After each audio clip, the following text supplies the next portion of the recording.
আজকে বানাবো পটল আলু দিয়ে রুই মাছের ঝোল। আলু লম্বা লম্বা করে কেটে নিয়েছি, পটলও লম্বা লম্বা করে কেটে নিয়েছি।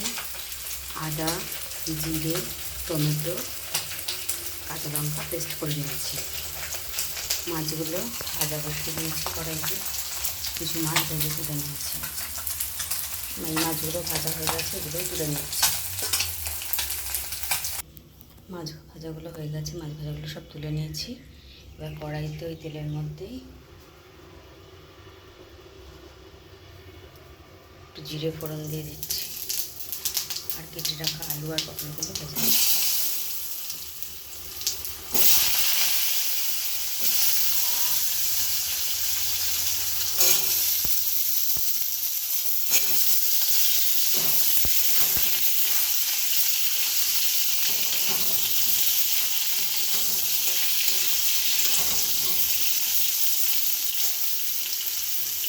একটু নুন আর একটু হলুদ দিয়ে দিচ্ছি।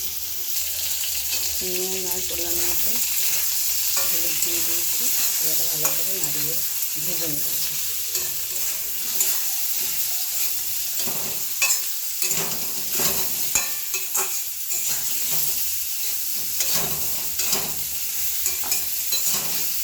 ভালো করে ভেজে নেব, তারপরে পেস্ট করে রাখা মশলাটা দিয়ে দেবো।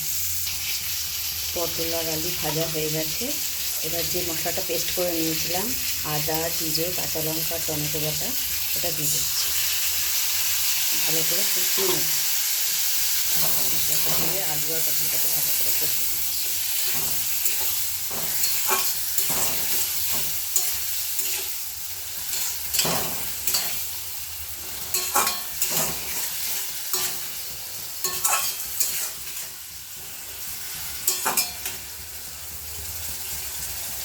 যেহেতু আগে ভাজার সময় নুন আর হলুদ দিয়েছিলাম, তাই এখন মশলা কষানোর সময় আন্দাজ মতো নুন আর হলুদ দিয়ে দিচ্ছি।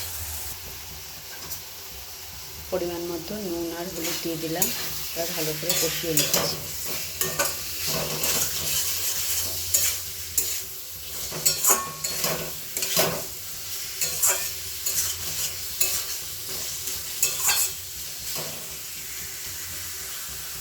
ভালো করে কষানো হয়ে গেছে। এবার মশলা বাটি দেওয়া জলটা দিয়ে দেবো।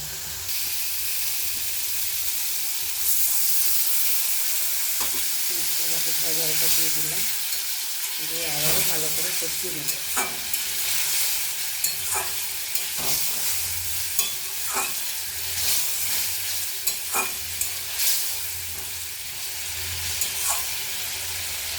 ভালো করে কষানো হয়ে গেলে যখন শুকনো শুকনো হয়ে আসবে, তারপরে আবার পরিমাণ মতো জল দিয়ে দেবো।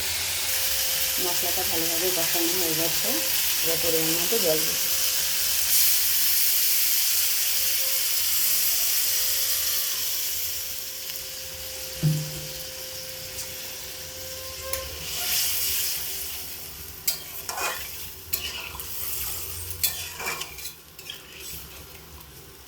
এবার একটু ঢাকা দিয়ে দেবো।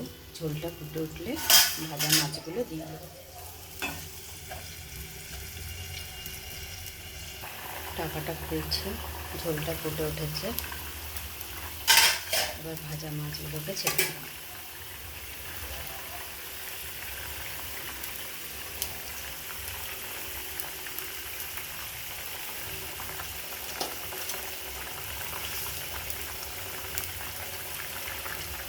একে একে সব মাছগুলোকে ছেড়ে দিয়েছি ঝোলের মধ্যে।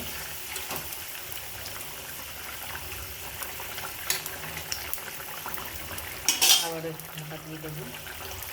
ঝোলটা একটু কমে আসবে, না ঢাকা